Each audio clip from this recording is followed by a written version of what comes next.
Henry Thierry was the only 420 gauge engine on the island. A large engine that had been working on the railway regularly, he had become popular among tourists and the locals. Henry was called into the yard to help tidy the mess. Working mostly at night, he would cart away the wreckage under cover of darkness. We had to work quickly and quietly. Henry would cart wreckage from the yard away to the sea. Then one night the points were set wrong and we were diverted to another shed.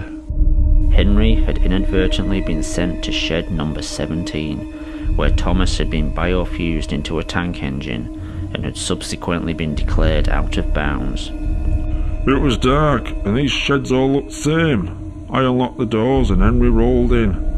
I didn't see what Henry saw, because as soon as he put his head through doors, he bolted and reversed out. Keith locked the shed up without seeing what was inside. But Henry had seen it all. We wouldn't even dare talk about that shed, more than our job's worth. But Henry had decided to speak up and confront Sir Topham Hatt. That night, he arrived at the railway controller's office. I don't know what was said in there, but there were raised voices at times. They had a shouting match for 10 minutes. Then Henry left, back to the shed. By pure chance, he was sent back to the same shed as Thomas that night, and with one sentence, he sealed both their fates. Henry only said one thing to him: stay away from shed 17. The next day, the fat had a new job for him.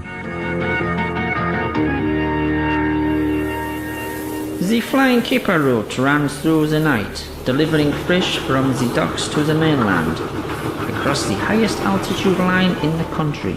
That old line was treacherous at best, but when Henry was put on there, in the middle of winter, it was a death trap. In 1970, fish had started being delivered by road to the mainland. It was safer and more cost-effective, and the line was declared redundant. Dangerous and unnecessary, it came as a shock to the islanders when it was reopened. That fat shite always hated Henry. He didn't like his cheerful manner, and he clearly had other lifestyle choices when he was a human. Fat wanted Henry away from the other engines, and Kipper Run was a death sentence. On the night of February the 8th, 1983, Henry had only been on the Kipper Run for a week. The following incident would be made into a book and later recreated in the television series. This is the train the railwaymen call the Flying Kipper. Can you believe they put it in a kid's story? Of course, that fat had changed quite a few of the facts. They couldn't know the points from the main line to a siding were frozen, and the home signal should have been set at danger, but snow had forced it down. As the train approached the most treacherous part of the line, unnoticed to Henry, his driver and firemen, the points had diverted them to the adjoining siding and right into the path of another train.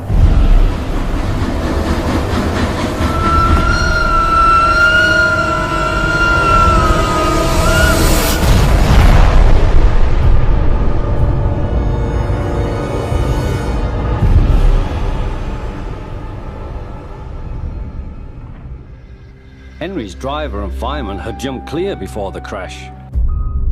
In fact, Al and Barry died from their injuries. Slowly, in snow, the poor bastards. By midday, the recovery operation was underway, and Sir Topham Hatt had arrived. Cheer up, Henry, it wasn't your fault. Ice and snow caused the accident. These images from a train spotter's camera were taken the evening before and were successfully covered up by the Sodor Railway Board for 10 years. There was a railway spike in points, blocking them. Of course, that had disappeared by the time we got there. I'm sending you to Crewe, a fine place for sick engines. Crewe. We all knew what that meant. They'll give you a new shape and a larger firebox. Crewe was, at the time, one of only 2 scrap metal yards in the UK capable of handling and recycling organic material as well as engine parts. You'll feel a different engine and won't need special coal anymore. With those few words, he'd sentence Henry to death. Won't that be nice? Yes, sir, said Henry doubtfully. Everyone knew he wouldn't see him again, and everything was sewn up nice and neat for that fat